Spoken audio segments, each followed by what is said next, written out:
신바람 사연 아파트. 오늘의 사연 시작하겠습니다. 오랜 연애 끝에 결혼한 지 5년 차였던 34살 여자입니다. 맞벌이 부부였어요. 너무 지치고 힘들어서 이렇게 사연 한번 보내보았습니다. 남편과 연애하던 시기에 남편의 아버님이 돌아가셨어요. 예비며느리라며 저를 그렇게 예뻐해 주셨는데 검진 중에 폐암이 발견되시고 그렇게 건강하시던 분이 거짓말같이 반년도 안 되는 사이에 돌아가셨습니다. 장례식에 참석해서 저도 많이 울었어요. 그 뒤로부터 혼자 된 어머님 외로우시다며 남편이 시어머니를 많이 챙기길래 저도 자연스럽게 밖에서 만나는 데이트보다 시어머니와 함께 시간을 보내는 식으로 남편 집에 왕래가 많아졌습니다. 시어머니는 저한테 매번 고맙다고 말해주셨고 그만큼 저를 어려워하셨어요. 그도 그럴 것이 시어머니는 전업주부셨고 생계 대부분을 돌아가신 시아버지 혼자서 버는 돈으로 꾸려가셨거든요. 남편 내 형편이 그렇게 좋은 편이 아니라서 시아버지는 60이 넘은 나이에도 일을 계속 하셔야 했습니다. 그러다 보니 시어머니는 제가 혹시나 그러한 이유로 남편과 결혼을 하지 않을 거라 생각하셨는지 저를 참 어려워하셨어요. 경제력 없는 홀어머니를 둔 아들이 부담스러울 텐데도 계속 만나줘서 고맙다면서 저한테 늘 고맙다는 말을 잊지 않으셨습니다. 어머니 걱정하는 남편 모습에도 내키지는 않았지만 신혼집도 일부러 시어머니 댁 근처로 구했습니다. 그런데 막상 결혼 후 신혼여행을 다녀오니 시어머니는 틈만 나면 불쑥 찾아오셔서 냉장고 열어보고 살림 간섭하시고 이거 해먹여라 저거 해줘라 사소한 것에도 참견을 하기 시작하셨어요. 저도 회사를 다니고 있는 맞벌이 부부인데 남자는 집안일 하는 거 아니시라며 집안일 시키지 말라 하시면서요. 아들 장가 보낸 게 어머니 된 입장으로 많이 걱정되시겠지 하고 처음에는 그냥 넘겼어요. 집도 가까우시겠다. 그냥 혼자 계시니 적적한 마음에 신혼집에 들락날락 하시는 거라고 생각했지요. 하루가 멀다 하고 신혼집에 방문하는 시어머니가 불편하긴 했어요. 그래서 차라리 시어머니가 오기 전에 우리가 먼저 가는 편이 낫겠다는 생각에 연락도 더 자주 드리고 주말이면 주말마다 데이트를 하는 대신에 시댁으로 향했습니다. 양가에 용돈 보내드리는 것도 혼자 계신 시어머니 경제력도 없으시니 친정에 보내는 것보다 조금 더 보내자고 제가 먼저 제안도 했어요. 그런데 호의가 계속되면 권리인 줄 안다고 제가 시어머니께 잘하고 어렵게 생각하는 만큼 서서히 남편도 똑같이 변하기 시작하더군요.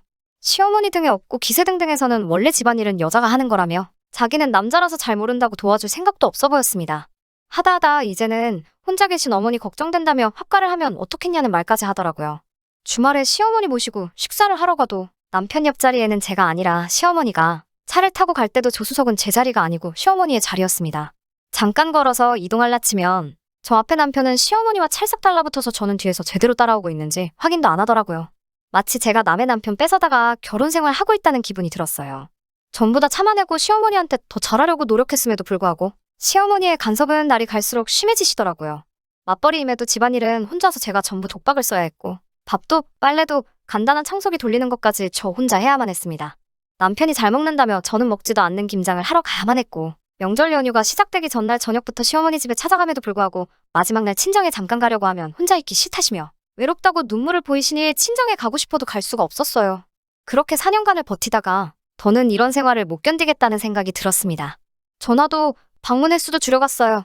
방문 횟수가 줄은 만큼 용돈도 조금 덜 드리게 되었어요. 그때쯤부터 참고만 살았던 말들도 참지 않고 그때그때 하기 시작했어요. 살림은 제가 알아서 할 수 있다고 걱정하지 말고 지켜봐 달라 말씀드리고 친정 가는 거 싫다고 가짜 눈물 보이실 때에도 저도 친정부모님 챙겨드려야 한다며 용돈 얼마로 달래드리고 겨울에 또 김장하려고 한다는 계획을 말하시자 남편 집에서 저녁 식사 한 끼 먹어서 작년에 담근 김치도 아직 남아있다고 필요하면 그냥 김치는 사 먹겠다고 말씀드렸습니다. 남편의 아까 하자는 제안에도 다른 건 다 해줘도 그것만큼은 절대 못한다고 못을 박았습니다. 제가 강하게 나오기 시작하니 남편은 저보고 정없고 못됐다고 어머니 살아계시면 얼마나 더 살아계신다고 그렇게 모질게 대하냐고 툴툴대더군요. 시어머니 그때 당시 겨우 환갑 지나셨고 워낙 정정하신 데다가 기운도 좋으셨는데 남편 눈에는 참 약하게 보였나 봐요. 그때쯤 저희 친정아버지도 암 진단을 받으셨어요. 다행히 전립선암이라서 완치율이 높은 편이고 조기에 발견돼서 제때 치료를 받으실 수 있으셨어요. 병원에 입원해 계셨는데 친정아버지께서 입원해 계신 큰 병원이 저희 신혼집에서 가까운 편이라서 가끔씩 친정엄마가 병원에 갈 수 없는 날에는 제가 퇴근길에 들려 아버지 병수발을 들어드리고는 했습니다. 그날도 혼자서 병원 다녀왔다가 씁쓸한 마음으로 집으로 돌아왔는데 현관문 앞에서부터 집에서 고기 구워 먹는 냄새가 나더라고요. 문 열고 들어가 보니 커다란 캐리어 2개가 신발장 앞에 세워져 있고 거실에서 시어머니와 남편은 소고기를 사다가 구워 먹고 있네요. 그때 이미 한번 화가 났지만 꾹 참고 시어머니께 어쩐 일이시냐고 여쭤봤어요. 너무 외로워서 아들집에 며칠 있으려고 전화했는데 우리 효자 아들이 냉큼 모시러 왔다며 자랑하듯 말하시더라고요. 그러면서 저보고는 이 늦은 시간까지 어딜 쏘다니다 오냐고 원래 몇 일만 보내다가 가려고 했는데 이참에 한두어 달 머무르면서 저한테 살림하는 법이랑 며느리 도리를 좀 가르쳐줘야겠다고 하십니다. 친정아버지 이번에 계신 동안 피곤하다는 이유로 평일이건 주말이건 집구석에 처박혀서 병문안 한 번 따라간 적 없는 남편도 옆에서 맞장구를 치면서 맞아 자기는 일단 우리 엄마한테 반찬하는 법 좀 배워야겠어 하면서 킬킬대고 있더군요. 그 순간 정말 그 자리에 있는 밥상이건 불판이건 뒤집어 엎어버릴 것 같아 꾹꾹 참아내며 대꾸도 없이 방으로 들어갔습니다. 문 닫아놓고 속에 넘쳐나는 화를 죽이고 있는데 남편은 대번에 방으로 따라 들어오더니 너 지금 이게 뭐하는 싸가지냐면서 예의가 없어도 너무 없는 것 아니냐고 화를 내더군요. 말도 없이 어딜 나갔다 왔냐고 집에 늦게 기어 들어왔으면 걱정하고 있던 사람들한테 사과부터 하는 게 예의 아니겠냐고 트집을 잡으며 성질을 부렸어요. 정말 그 순간만큼은 억눌렀던 화가 터져 나오면서 참을 수가 없더라고요. 신나게 고기 구워서 처먹고 있었으면서 걱정을 했다는 말이 참 어이가 없었습니다. 우리 아버지 병문안 다녀오는 날인 거 몰랐냐고 따라오는 건 바라지도 않지만 어떻게 장인어른 병문안 가는 날도 그렇게 쏙 까먹고 있을 수 있냐고 한마디 했어요. 그러자 친정아버지가 아파봤자 얼마나 아프냐고 대꾸를 하네요. 자기 아버지 폐암으로 손동을 쓰고 돌아가신 건 기억을 못하는 건지 아무리 치료율이 높은 암이라도 그렇지 무슨 감기 환자 대하듯이 말하는데 어이가 없어서 저도 그때부터 말투가 날카로워지기 시작했습니다. 방 안에서 언성이 높아지니 시어머니가 따라 들어와서는 저보고 뭘 잘했다고 큰 소리를 내고 있냐고 거드시더군요. 친정아버지 이번 한 건 친정에서 챙겨야지. 출가 외인인 제가 뭐하러 신경을 쓰냐며 남편 밥때가 되었으면 냉큼 들어와서 밥을 차려야 하는 것 아니냐고 말씀을 하시더군요. 이미 저 빼놓고 둘이서 소고기 구워 먹고 있었으면서 엄마 아니었으면 쫄딱 굶을 뻔했다면서 한마디 보태며 제 신경을 계속 긁었어요. 엄마 밥이 그렇게 좋으면 평생 엄마가 해주는 밥 먹고 살라고 말하고 그 자리에서 고래고래 소리를 지르고 있으니 지들이 너무했나 싶었는지 갑자기 조용해지더니 저를 두고 다시 밖으로 나갔습니다. 방문 닫고 혼자서 감정 좀 추스르고 있는데 이내 밖에서 다시 브루스타에 불 켜는 소리가 들리더니 아까 먹던 소고기를 마저 구워 먹으면서 하하호 떠들고 있네요. 그 길로 방문을 발로 차듯 열어 제껴서 시어머니 앞으로 성큼성큼 걸어갔어요. 시어머니 제 모습에 놀라서 주춤하셨는데 저는 당황하는 시어머니 앞에 서서 어머님 죄송합니다 하고 사과를 드렸습니다. 제가 사과를 하니 남편이 기고만장해져서는 앞으로 똑바로 하라면서 우쭐대고 있더군요. 남편은 무시하고 시어머니께 말을 이어갔습니다. 어머님 아들 뺏어오는 게 아니었는데 아직 엄마 품이 그렇게도 좋은 남자인 줄도 모르고 제가 데려와서 죄송합니다. 혼자 되신 게 안쓰러워 집도 가까이 구하고 친정어머니한테 하듯 효도하려고 했는데 어머님께 필요한 건 효도가 아니라 아들이었네요. 어머님도 제가 아들 데려가서 많이 외로우셨을 거라는 걸 생각도 못했어요. 정말로 죄송합니다. 아들은 다시 돌려드릴 테니 이제 외롭지 않게 매일같이 품에 끼고 사세요. 라고 말씀드리고 다시 방으로 들어가서 큰 가방에 화장품이랑 출근할 때 입을 옷 몇 가지만 쓸어 담아서 그 길로 친정으로 향했습니다.